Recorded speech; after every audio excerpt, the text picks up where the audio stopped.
Hello everyone, Derek Floyd here, Beautiful Now Podcast. Welcome to another edition of Chasing the Impossible. This is the segment where I talk to ordinary people, just like you and me, that have done impossible things and brought success in ways we didn't even think was possible. That's why we're chasing the impossible. But we want to let you know that these people out there are just like us. We can all accomplish these things. So I want to bring people that you can connect to, that you can relate to. And I've got a great special guest today. This particular guy is one of the funniest people in show business. That's right, I mean one of the funniest of all time. But before I give it to him, let me tell you a couple things to do. If you like the content you see today, please hit a like and a subscribe to the channel. If you're watching on Facebook, hit a follow. Make sure you let us know you like the content. This helps us keep content coming to you at a regular basis, and you get it right when we release it. So if you enjoy it, again, share it with a friend. Hit that share button. Make sure someone else gets to see it too before we get started. Take a second. Hit that share. You ready? There you go. Share, like, subscribe. Now we're ready to get to Chasing the Impossible. So like I said, my special guest today is one of the funniest people in show business. He's been around from TV to film to radio to music. This guy's done a little bit of everything, and I bet he's going to shock you. Can you help me welcome Mr. Sinbad? Sinbad, you there, bro? I'm here, man. What's up, man? How you doing? What's going on, man? How you doing, man? I'm good, brother. I'm real good. I mean, when I said the intro, I kept thinking, you have done TV, you've done film, you on music. I mean, dude, what haven't you done? Oh, man, you know what? I have that blockbuster hit. Come on, man. I'm still waiting for that block. You know, that one that sets you apart. That's that goal. That's that. The one that buys you the island. Grail. The one that buys you the island. You know, man, it's funny. When I first got in the game, there was this book called The Rob Report. And I remember that magazine. Remember the Rob Report? It was magazine, like a fantasy for people with money. I would pick it up every month. And I saw this island. Man, it was this. I said, I'm gonna get that island, and I'm gonna put a little retreat there, and we can go record. It's funny, man. And then as the years went by, okay, maybe I can't get an island. I'll get a compound like Prince. Okay, maybe not a compound. I'll get my garage. I'll turn my garage. So you downsize it. Yeah, man. Yeah, make it harder and harder. But what you have done is accomplish so many things as one person in multiple different categories, multiple industries. To me, that means you're not only talented, but you're a dreamer, and you go for it, and you don't give up. You don't give up. You know, you're not taking no. That's just the kind of guy you are, right? Yeah. You know, you can't take no. I mean, like I say, when a child's coming up, what's a child hear more than anything else? No. And then the child starts saying it back to you, no, because they hear that more than they hear yes. Yeah. Because that means they're always trying something. They hear no because their reach is always longer than the grasp. Wow. They're always trying something else. And then they say, that's the way a man should live. You should die having reached for something else. You should die going like, oh man, I was trying to learn how to play this, but I died before I get it done. So you should never be like, hey man, he died, he was doing nothing, he was sitting as a recluse in his backyard. That's not the way to go out. It's not the way to go out, man. That's not the way to go out, man. Not for me. I completely agree, bro. I completely agree. So tell me a little bit of background of Sinbad as far as like where you come from. Where were you born? I was born and raised in a place called Benton Harbor, Michigan. It's on the on the far west side. It's over going toward Chicago, man. So you and I aren't friends because I was born in Ohio. So we straight up when you're enemies, young, dude. You're enemies. But as you get older, you claim the whole Midwest. Isn't it funny? When you're young, you claim your city. Right. And as you get a little older, you claim your state. And then after a while, you claim the whole Midwest. We say, hey man, Michigan, Ohio. So the older you get, the world gets bigger because all that funk came out of Ohio, Dayton, Cincinnati, man, Ohio was the king of the funk, kid. It was, and I don't know what it was in the water. Man, we had Zap featuring Roger. We had the Deal. Man, y'all had everything. We had OJs, Lakeside, OJ. You guys had, man, come on, man. Man, you had I'm Heat telling Wave. you, come on, dude. There was so much came out of James Brown's studio was in Dayton, home of the funk. I mean, kid. think about it. We brought the funk. For some reason. It went from Motown was Detroit, and then the funk was Ohio, but not all of Ohio. Toledo didn't have much funk. No. And Columbus didn't have much funk. No, it was the Dayton, they had funk in Columbus, area. They had to roll down. They had to leave Columbus and come down to Dayton. Wait a minute. One more. Babyface from Cincinnati. Come on, kid. That's right. Babyface is Indianapolis. That's right. Indianapolis, bro. Nap City. Okay, but Midwest, slipped up. But still Midwest. In that space. But think about it. Because the Deal was Indiana, in that space. Ohio, yes. Okay, see, we know at home. It's a history lesson. Yeah. History lesson. See, we know. Us Midwestern boys. Yeah. Uh-oh. Is that your dog? It's my dog, man. I had to My dog goes off too. I had to put him downstairs like, hey, come on, dude. He will not. He knows. You do the Zoom? Yeah. So you do the Zoom? Oh man, you doing the Zoom?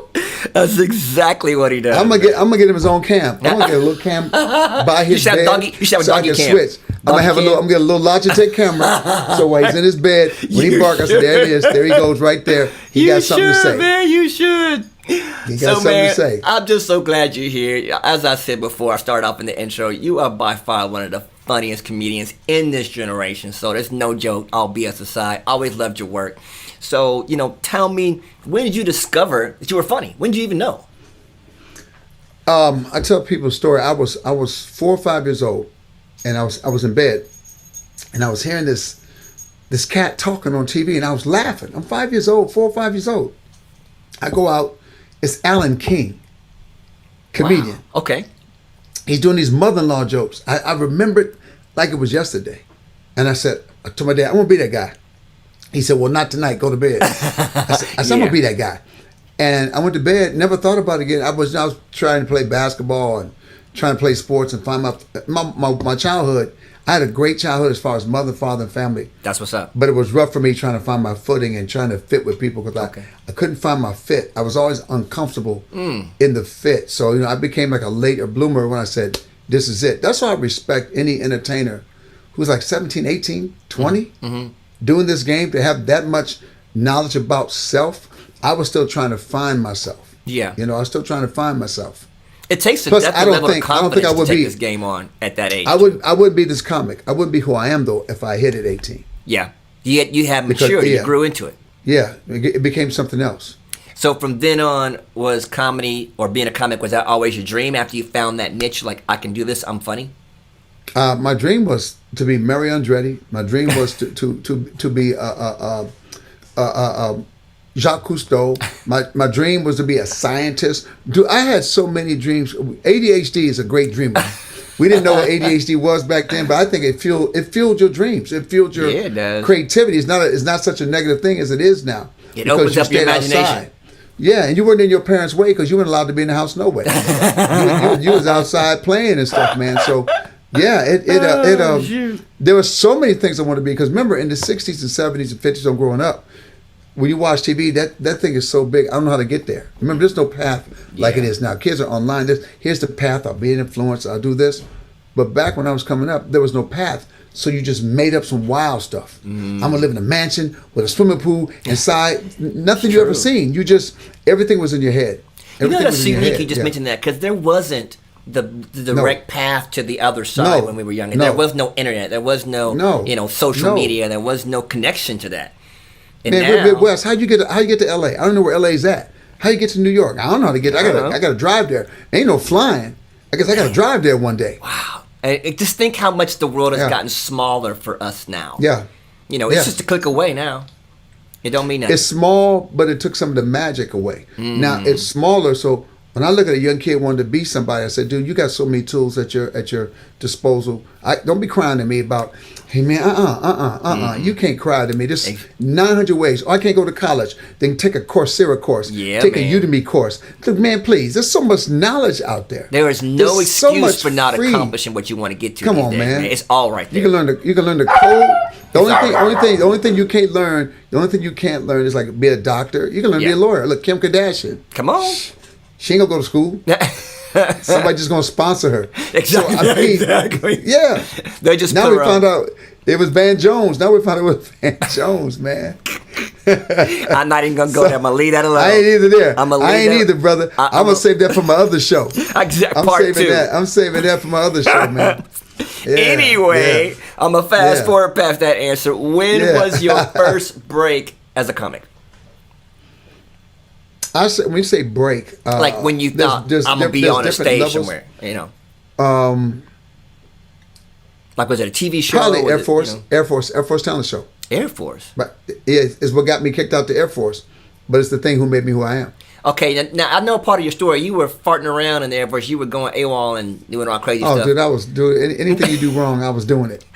I was a poster child. I was a poster child. For you want to get kicked out, follow his path. Oh my God, dude! But you was doing comedy on the side, right? Yeah, it was my last year in that military. I saw this talent show called Tops and Blue. Look it up. Tops and Blue was like being in the Oscars, the Emmys. They performed at halftime at Super Bowls. Tops and Blues, man, they traveled the world. They wore these jumpsuits. They had Dickies. They pull up in the bus. I was like, man, I was in the theater where the show was. I ran out. That's my epiphany. I said, that's it. I'm winning that. I'm winning that. I'm winning that. And I ran to the NCO club. That's the Non-Commissioned Officers Club, because I found out the guy who was in charge of it was in there. And I went to the bar and I bothered him. He goes like, what do you want? I said, man, how do I win this next year? He looked at me. I said, no, I'm going to win this next year. So he told me 5 things to do, and I wrote them down. Yeah. And when I won, I set a record the next year. And you when won. I won, I said, I'm the dude. I showed him the list. I'm the dude. He said, dude, his name was John Walker, man. He says, I've been giving people that list for years. Wow. And no one's ever paid attention. No way. And I held on to it. I said, mentors are very important, even if they don't know the mentoring. Yes, sir. I listen to everybody. I said, I have nothing wrong with trying to learn. I said, I got to learn, especially at the beginning. If you're playing music, listen to everybody. Go to anybody. Even people you hate, man, I can probably get something from them. It's about the knowledge. Early on, it's about the knowledge, gathering knowledge. It's like a squirrel gathering nuts. Let me get ready for the winter. Let me get ready for the big thing about to come. Yes, I agree. I love it. Yeah. And do you still have that list of 5 things? Yes, I do. I was gonna say you better keep that forever. That should be like a little case, like a shrine. It's the thing. Yeah. And I won in the MC category. I lost in the comedy category. What? So thank God I didn't know how to do comedy. I didn't know you could just talk like I talk. I didn't know how to tell jokes. I'm still not a great joke teller, but I knew how to talk and set up stories. And the funny part is, I lost in the comedy category, and I was the only one in it. What? I couldn't beat me. I couldn't beat me. I got beat by me. Wow, bro, you clowning. Yeah. So you lost. You're the only one in it. That's funny. Now that's funny. I didn't get enough points. I didn't get enough points to go forward, and I tripped. I said, "That's my thing." And everybody in the audience was like, "This, dude?" Dude, I didn't tell jokes. I had this. I dressed up. You know the group Devo? Yeah. I put on a jumpsuit, painted my face silver, had a mixing bowl on my head to make it look like one of those things. No. And dude, I had this whole Devo thing. No, that's not. And I realized I was doing characters. I was creating a character. Okay. But I was hiding me. I was hiding me. Yeah, because you. So I did the Devo thing. Yeah, I was doing the Devo thing. It was all right. Nowadays, it'd be all right on a show. Right. As a character, because the character was crazy. Right. But people were like, what? What? Yeah. And I was going 100 miles an hour. I was going, and music was playing. I'm going 100 miles an hour. When I came off stage, I said, what the hell was that? What did I just do? Yeah, man, because you're funny. So John Salem did the music for the show. John Salem was a Nashville a songwriter, and he happened to be on the bass. So I'm getting ready to go out and do the MC. I said, well, I guess I'll MC. He said, hey, man, you got your jokes? I said, yeah. He said, let me see them. He threw my jokes in the trash. What? I said, what are you doing? He goes, you already failed at that. Wow. I said, you already failed at that. He goes, why don't you just go out and be Sinbad? That's your moment. He said, why don't you just go out? That's the moment where you became Salem. You. Yes. You see what I'm saying? There's always a classic moment in everybody's life where they become that, where their focus gets sharper. Yeah. And they find that That was it. That was the moment. And I didn't know what that was. He said, you talk and make us laugh. Just talk. Just and then, be you. My boy Pat Tuttle was a friend of mine. He did all the lighting and all the stuff for the show. Yeah. He was the stage master. He gave me a joke. And I ended the show with this joke. And it brought the house down. But you ended it your way. Yeah, I ended it my way. Yeah. He gave me a joke, and I did the joke. And he high-fived me. I said, dude, your joke. It's like when I did my first stand-up special, and I ended my show with a joke my dad told me. Nice. I said, guys, my dad. And do you know, man, they panned me. I was like looking at the critic. My show was the highest rated on HBO. They go like this. He did some old jokes. I said, did you not hear the setup? I said, here's something my dad gave me. Exactly. And then I realized, I said, I hate critics. I ain't never speaking to them. Nah, man. I don't even know why they talk to us. And I did. I said, I ain't got time. If y'all can't see the vision, why am I wasting my time talking to you? As long as the people in front of you are laughing, you've done your job. My audience. That's all that really matters. Truthfully. And I met that critic. Years later. He goes like, man, I'm the one that wrote that. Aww. He said, dude, you were brand new. I didn't know. And he says, I went back and looked at it after you dogged me publicly. And I went back and looked at what you said. I said, this is from my dad. Wow. So he had to feel like this moment. No, I said, dude, you do what you do. I said, you have no job. So your job is to dog people with the job.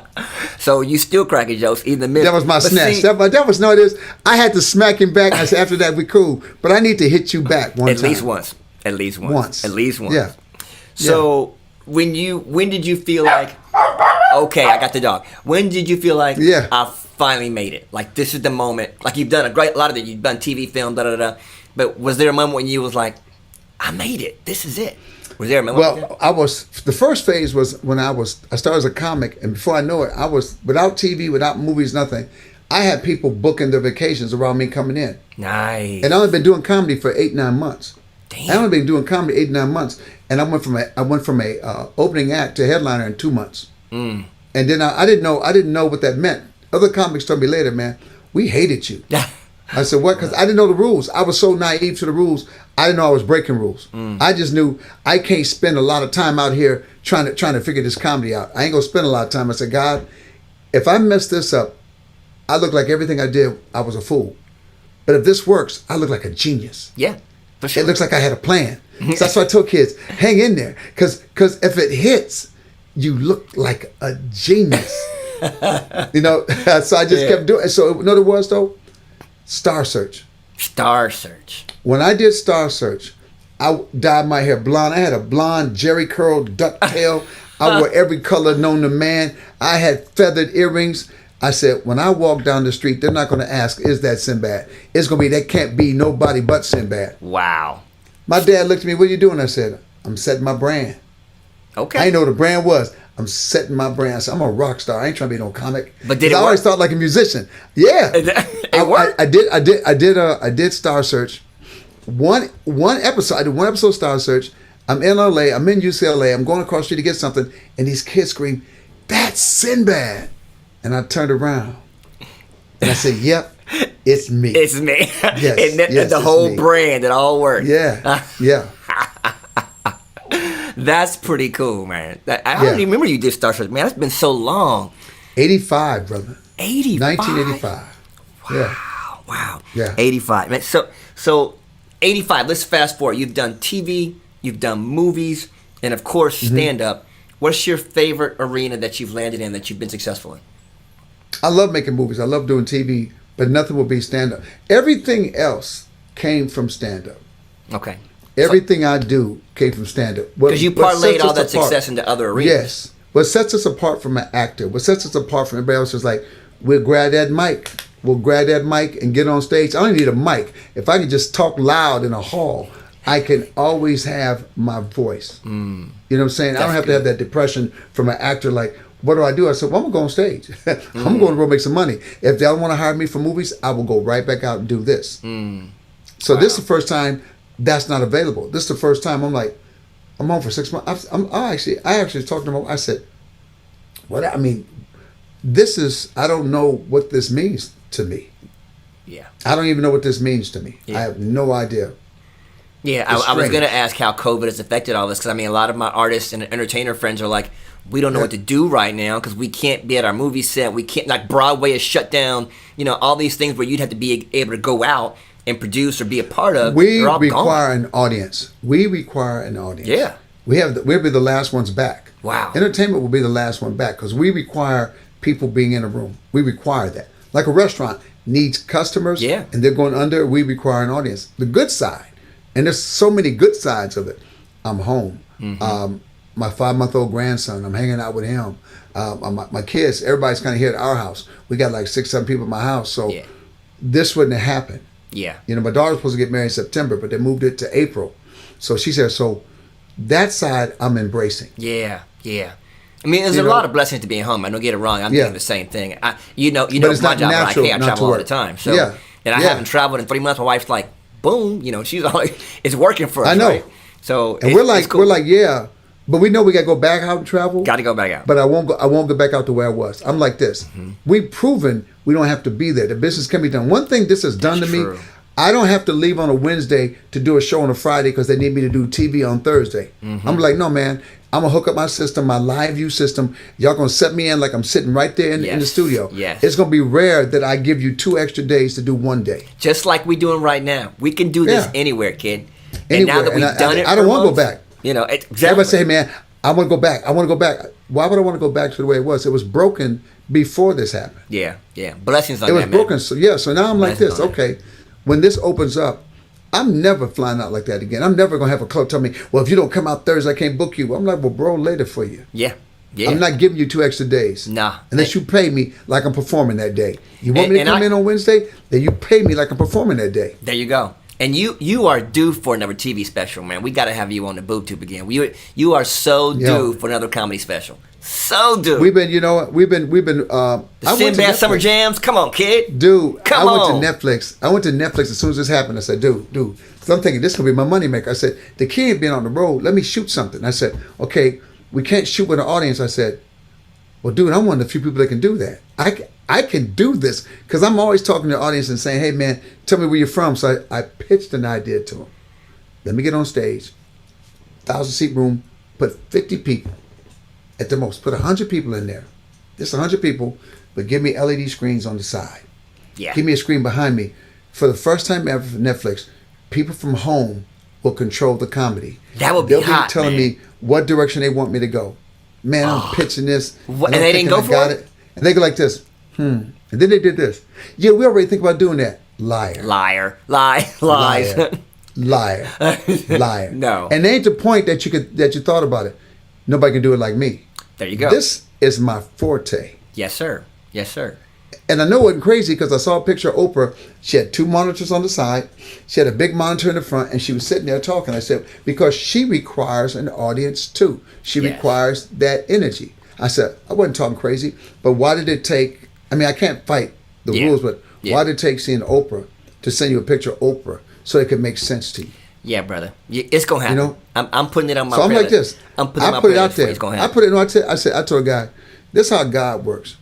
You might get fired, the next guy give it to me. The guy said, what? I might need you to get fired.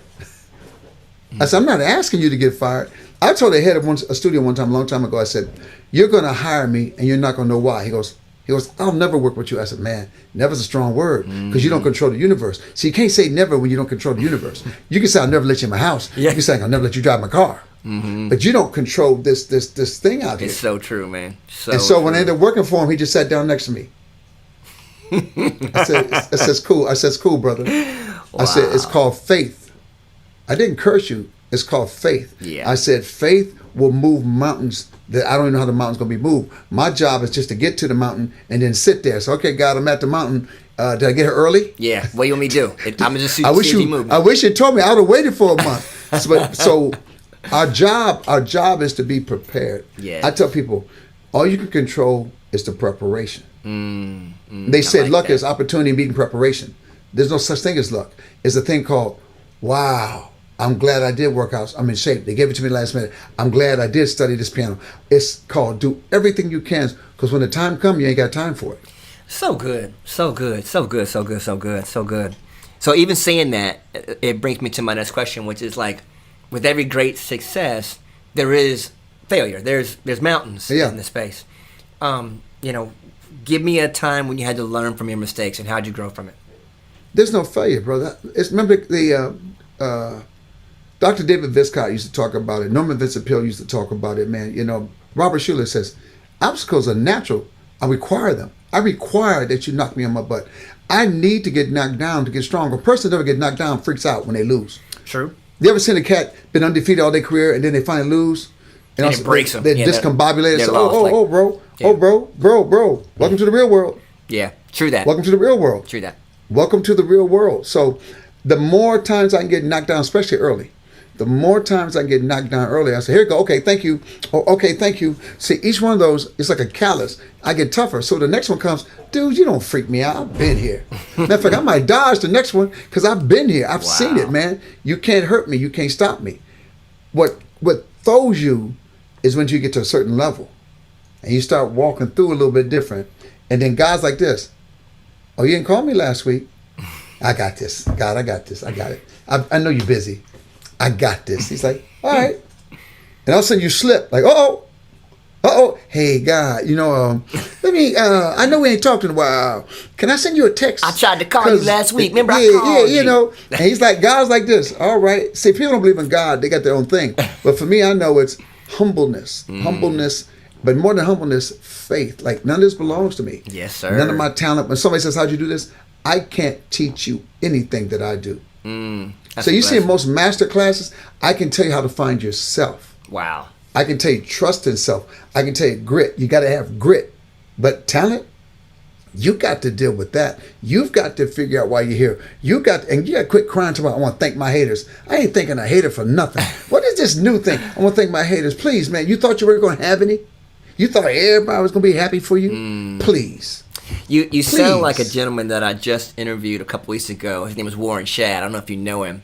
Yeah, man, Shad, the keyboard. Yeah, Shad's the piano man, dude. Shad, that dude is a pretty boy. beast. See the pictures. I touched Shad. His pianos are everywhere, man. Wait a minute. When you're a brother and you get your pianos in the Vatican, that's some serious, that's a serious move. So, I wish I had the Shad money. I'm saying the Shad right now because he was selling the one from Empire. Yeah, he was the exclusive piano for Empire. I said, yeah, man, I can't really get that right now. Yeah, dog.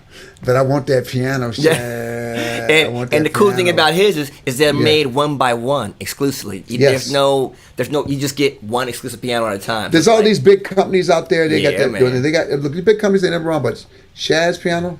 Yeah, I'm telling you. Anyway, the point I was trying to say was Shad's story was he said when I said, well, man, all those times you wanted to try to get a distributor with your pianos, you was trying to get out there and make a piano, no one's telling you no, it's not gonna happen.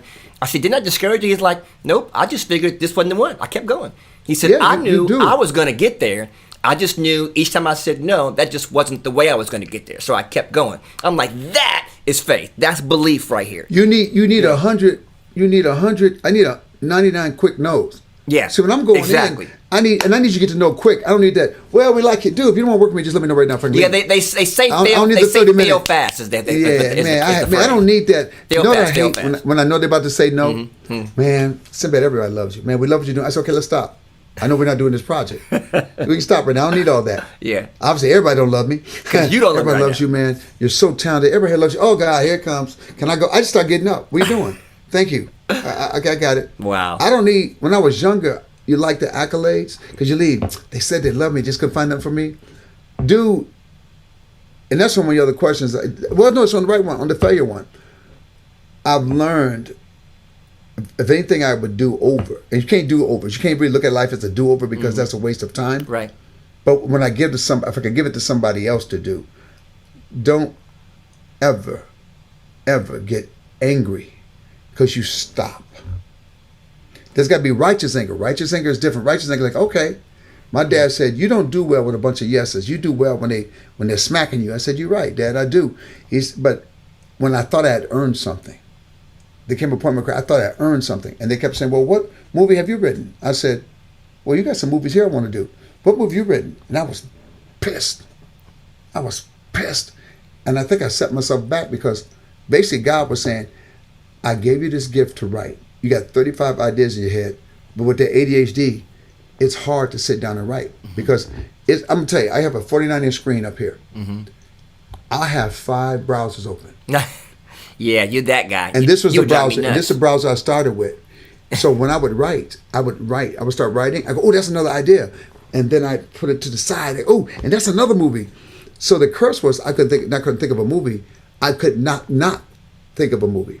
And I went to Richard Walters, ran the UCLA writing program. And I was on one of these writing seminars, and I'm sitting in the back, and I had my little satchel, and I'm sitting there. I had a book called How to Write a Movie in 21 Days, How to Make a Good Script Great. That was supposed to be my formula. Okay. And I'm sitting there, Sinbad, what's going on? I said, every time I talk to people, they say, well, what's one? Can you hone in on one idea? I said, well, Richard, they keep asking me to hone on one idea. And I can't. He go, well, pitch me 5 of your ideas. And I gave him the log line for 5. He said, that's 5 good ideas. He said, well, do all 5, but finish 1. Wow. He said, the way your brain works, as you're writing the script, just pen this line. I'm going to pen that. I'm going to write it down, I'm going to pen that, but finish this one. And I didn't. I'm just now, at 64, taking that advice. Wow. And you look good for 64, kid. You're looking good. Oh, man. I know, that's because you can't see inside. Can't see the internal organs. You looking blessed, man. That's all I can say. Can't see the metal. You can't see the metal and the titanium. You looking blessed. That's all I'm gonna say. I'm gonna leave it right there. You know what, man? I'm gonna try to say it. I know what I think it is, man. I love life. I'm relaxed with life. I'm relaxed with who I am. I'm not chasing anything. I'm just chasing to fulfill my talent. I'm just chasing to be the best father I can be. I'm just chasing to be a good grandfather. I'm chasing those things. Yeah. But there's nothing I have to have at this age. There's not a car. I gotta get this car. Yeah. I gotta have this house. Do I still look at houses? Yes, because I think you can't quit the dream. Like that's like a give up to me. I'm gonna have to defer it, but I'm not gonna give it up. But you've learned how to walk in peace with what's in front of you. You've learned how to walk. If this is as good as it gets, that Jack Nicholson movie. Yeah. What if this is as good as it gets, and you keep trying to chase something? So my wife said, why don't we remodel this house? Let's remodel. Let's get it ready. Let's do the best we can, because if this is where we're gonna live, then this is where we're gonna live. So let's make it as comfortable. I got boxes and stuff everywhere. I said, why don't I finally get everything out of storage? I live like a nomad. All my clothes are in a suitcase in the hallway. I don't put stuff in drawers. I don't. I have 2 sets of everything, so when I travel, I never have to take that out. I wash my clothes, put them right back in the bag. You're a clown. I've been living that way since 1984. Wow. That's all I know. Now, even when we were divorced, I had my own house, it's still boxes everywhere, because I always was prepared to go to the next place. Because my daughter said, why'd you have them? I said, it's not about hoarding. I was always prepared to go to the next for place. The next thing, or I'm gonna redo this room, or I'm gonna redo this. I always saw, when you hoard is one thing.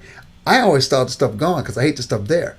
I always saw what the room could be, and I just never got to. I just never got to doing that. So now, my wife said we got to clean this in this office here. My boxes, stuff was everywhere. I said let's get it all out. We put it in storage, but then we got to clean the storage out. Got to put a time limit on the storage. So we're trying to take everything. I'm gonna go to my storage and have a guys that haul stuff. I said, follow me to my storage place, and I'm pulling everything out that I haven't looked at 4 or 5 years. Just ain't no sense of looking at it. Just take it. Take it. Why am I looking at it? Why am I even looking at it? And I'll glance over to make sure there's no award stuff I want to keep or something like that, but nothing else got to go. And I'll pause you just for a second just to say congratulations on remarrying your wife, if I understand correctly, right? You got divorced and you remarried her. So that's an enormous blessing. You got your head back on straight. God blessed you to circle it back around. And man, what an awesome story to tell that. I'll let you tell you that on part 2, but congratulations on your remarriage to your wife. That's awesome. Congratulations on that. It is. It's just hard. I just tell people in this game, it's hard to, it's a 2-part entertainment thing. You're in the business. Look what happens. People are drawn to us because of our go-gettingness. You travel, they like that. But then when you live with a person like that, they're like, well, you gonna keep doing this? Or you live in 2 lives. You live a life on the road. You live a life at home. It's true. So I know every 3 days, well, I'm gonna go back to my life on the road. I'll be in my own room. I can put the stuff the way I want. You almost, that's what the thing that's changed from here.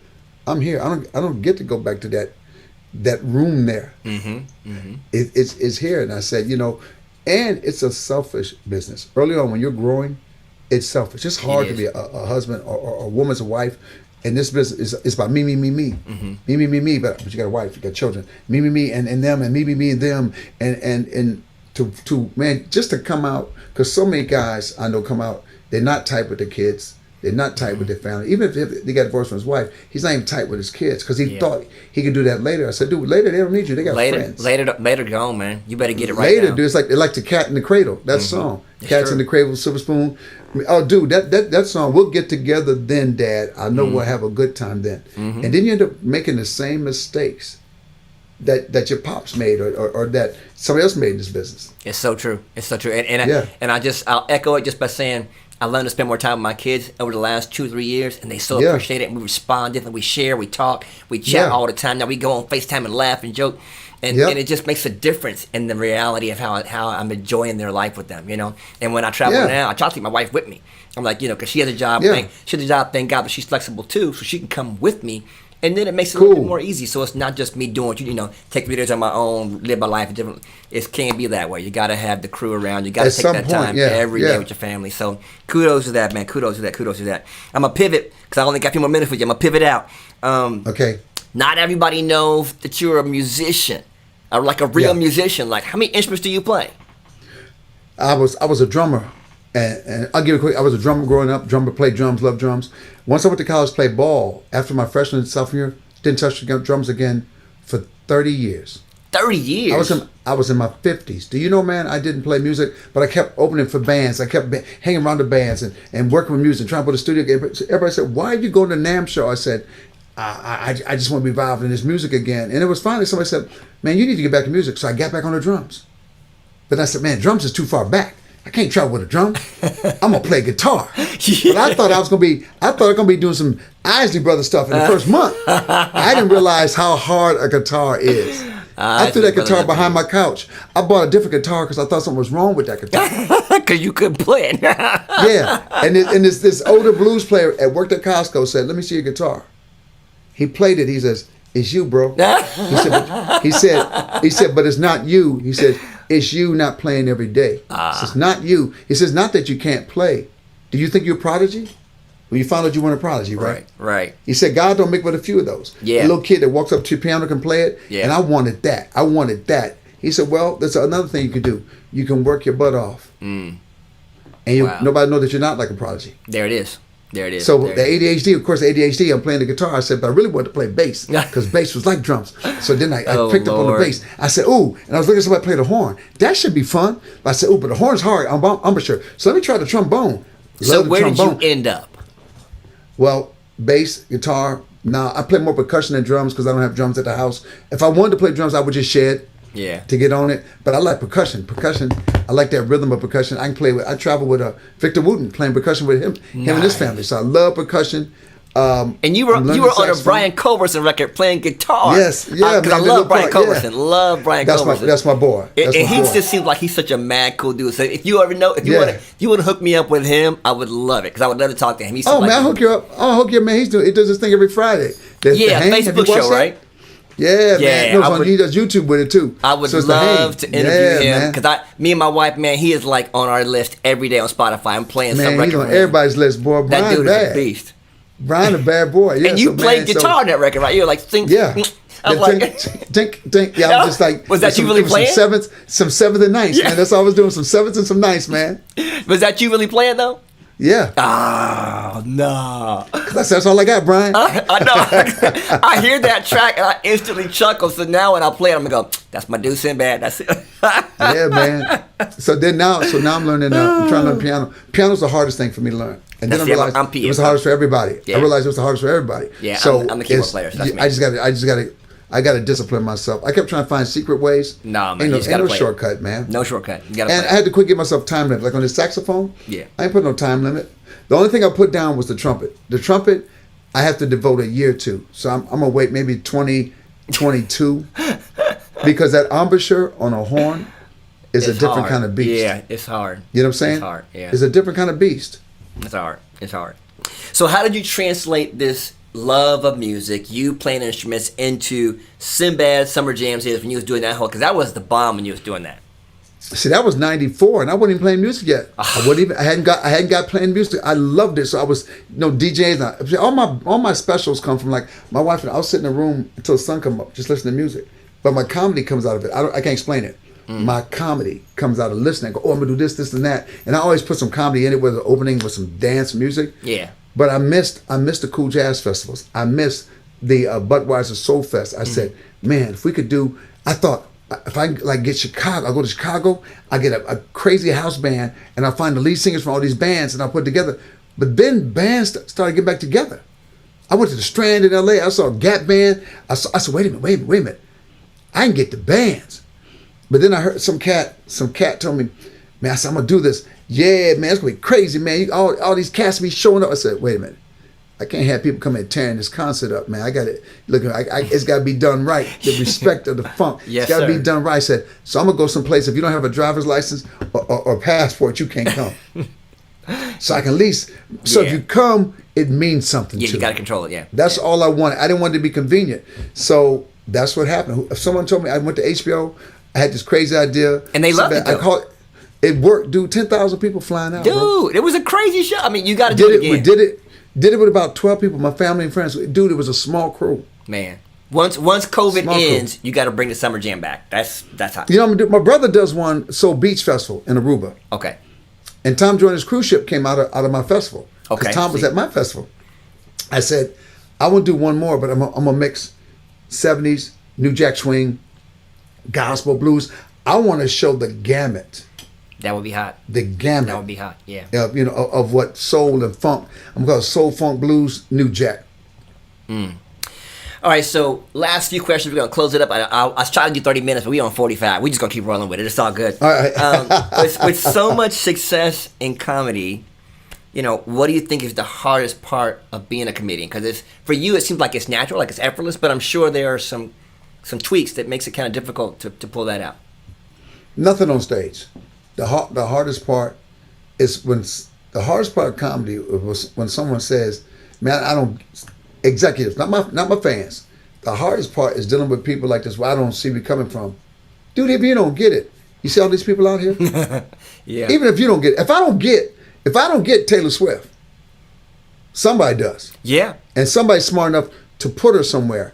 The hardest part was doing a sitcom and fighting with people that weren't funny, telling you what to do, but you hired me because I'm funny, and then you find out some of them never saw you do stand up. We were fighting with these producers, and my brothers were managers at the time, said, "Have you ever seen somebody do stand-up?" And I'm assuming they said, "No." I said, "So someone just said it was a good idea to get Sinbad here, and you decided you would create the thing you want?" Wow. I said, "That's your first sitcom for a comic, that's your hardest." Because by that time, by the time it's canceled, you look like you're insane. Everybody says you're hard to work with. You look crazy. And they go like, "Man, am I hard to work with? What happened to me?" And I met Robert De Niro. He said, "Look, everybody who's talented, they say it's hard to work with. Everybody with an opinion is hard to work with." Like Black Lives Matter. "Man, what's wrong?" I said, "Yeah, because it's inconvenient when this truth is hitting you.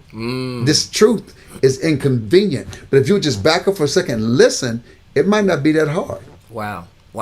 Yeah. I mean, and you've had some major successes on television, From a Different World to, you've been on multiple shows, and then your specials that were on like show, was it Showtime? You had Showtime? No, HBO and Comedy Comedy Central. So you've had multiple layers of that. What would be your favorite? Was always stand up? Always? Never being on the stage with Bill Cosby? Stand up made all the other stuff available. I wouldn't have met these other people if I hadn't done stand-up. Okay. I wouldn't be sitting on stage with so-and-so. I wouldn't be talking to so-and-so. I wouldn't be with this music artist if I hadn't done stand-up. Nice. Stand-up was my calling card. And stand-up is my bullet in my gun. Stand-up, let me put it this way. When I'm playing it and I can't get the guitar right, and I got some of my teachers, some of these cats are famous cats, they go, "Dude, you know you're Sinbad, right?" I said, "What? Yeah, I suck at this." "No, dude, you do this other thing so well. You want this to be that. You want this." He says, "But the day's gonna come," because their whole thing to me is this: when it's effortless like you doing stand up, and now they're showing me to calm down, let it come. When it comes, because my first joke ain't the same as my jokes now.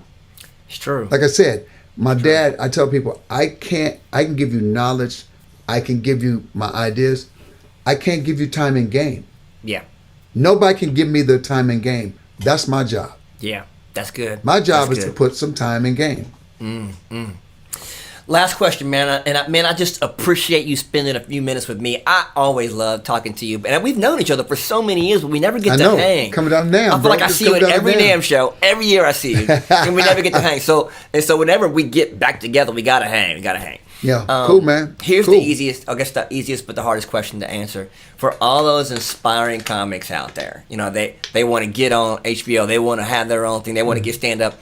What would be the one piece of advice you could give them to tell them, hey, you can do this? What's the one piece of advice you'd leave with them? Everybody wants the limo. Everybody wants the stage. What are you doing here? Where's your grit at, bro? This is your dream. This is your goal. What are you doing every day to get there? Everybody wants that. Like, man, how I get that limo? I can tell you how to get a car. I can tell you how to get a bike. Because that's where you at right now. Wow. I'm going to tell you how to get a bike, and then get a car, and then get this, and then get that. Before you know it, you ain't even think about the limo. It just comes. You're jumping. When a baby, Victor Wooten told me the best. A baby doesn't think about running. A baby just want to get off the ground. Approach life like that. Approach music like that. We all want to run. Yeah. That's true. That's when a baby runs into a wall. See, when the baby starts running, everybody gets scared. The parent gets scared because now the baby's walking, the baby running around. So everybody, hey, hold up, baby, hold up. So, but they have a natural curiosity about life. So the thing is, don't lose the curiosity. I tell a young comic, don't miss what's happening right now when you're broke, because this might be the best time. And you said stay on. What are you doing every day? You said stay on your grind. Yeah. What are you grinding on every day? Stay on your grind. Grit. There's a book called Grit to Great. There's no one knows why this person makes it. Why does this person make it? The only thing that's a common ingredient is grit. I don't know anybody that's famous that doesn't work. Even if you hate them, even if they suck, even if I hate what they do, they still got grit. Wow. They still got grit. So there's something to be said about that. Everybody now, especially young cats, everyone wants the shortcut. I want to go viral. Dude, you'll go viral, ever go viral, but you probably go viral because you fell down some steps. You probably go viral because you got hit by a car. You probably go viral because you got arrested. You probably go viral for the thing that you don't want. Right. The negative. Wow. When you're trying to go to viral, it doesn't work. It's that one moment like, Jesus, that went viral? Yeah. Set yourself on fire and your car blew up. Now you viral. And everybody knows. Now you viral. Yeah. Wow.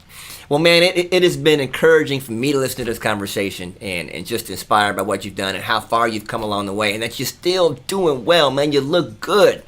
You just look healthy. Thank you. I'm just trying to stay alive, brother. But you know what? You look peaceful, and that's all that counts right now, man. You know, because people are jacked. People going through stuff, and they just feel like they can't grasp life. They're all out of control right now. With you know what? Peace, you can't try to control something you can't control. Remember that old thing, God grant me accept the serenity. The serenity prayer. Give me the ability to change the things I can, accept the things I cannot change, and give me the wisdom to know the difference. Exactly. There you go. That's everything. That's everything. Right. Give me the ability to change the things I can, accept the things I cannot change, and the wisdom to know the difference. Yes. That way you're not trying to knock down doors that can't open. Because the funny part is, there's a door over here that's open. You trying to run through this door, and God say, yo, man, I got something else. Now I want this door. Yo, I got. It's more in here. I got more in here. Yeah. There's much more in here. Like, I'm gonna take. Okay, go ahead. Sometimes I wish God would just tell me, yo, go over here. But He never does. He watches you. You know what? He probably does. You just ain't hearing it that day. He watches you, and He's like this. I've been trying to tell you, that was you. Been trying to tell you for a week. That was you? Man, okay. Yeah, you were so loud, Sinbad, you didn't hear me. You didn't hear me. That's what He says. Be still. Be still and know that I'm God. Come on, talk to us, Reverend. I love it. Be still, man. Come on, Reverend Sinbad. Bring it on. It's like, be still. Sometimes you got to shut up because it is not about you. I receive it. I receive it today myself. I receive it. I receive it. Not about you. Well, man, as usual, we appreciate your time, and for all those out there, Sinbad, how do they find you if they want to see new comedy from you, or is there anything coming they should be looking for? We're getting ready to do Sinbad Bad. Catch me on Twitter, Instagram. So you Sinbad on Facebook. Sinbad Bad. Is that? Yeah, Sinbad Bad. Okay. That double B. Double bad. On Instagram and Twitter. On YouTube, and YouTube, I'm The World According to Sinbad. Okay. So look, if y'all want to see new Sinbad comedy, look at those different places. I'll have them on the screen. We start some new stuff, and we doing some new stuff. Some crazy stuff just came up. I got a thing. I was in the kitchen. I couldn't take it. I said, I'm gonna do a segment starting I call BS. Oh my Lord! Some of the stuff I got called BS. I call BS. That's gonna be funny. I call it. I call it. That's gonna be. Just thinking about you doing it makes me want to laugh already. Yes. And it's not. I'm not beyond to call BS on myself. Come on now. So I call it. I'm calling it. Don't you? I can't take it no more. I can't take it. Oh man. Well, God bless you and your family, man. Y'all be careful out there. And for all the subscribers that are watching, we're glad you enjoyed the segment. Always push a like and a share and a subscribe on whatever channel you're watching this on, and we appreciate y'all. So be careful out there. Wash your hands. Be safe from this COVID nonsense, and let's stop all this violence. Increase the peace, y'all. Let's keep everybody from tearing stuff up. Let's make sure we keep everybody together. All right. We love y'all. Sinbad, give them love, man. I'm gone, man.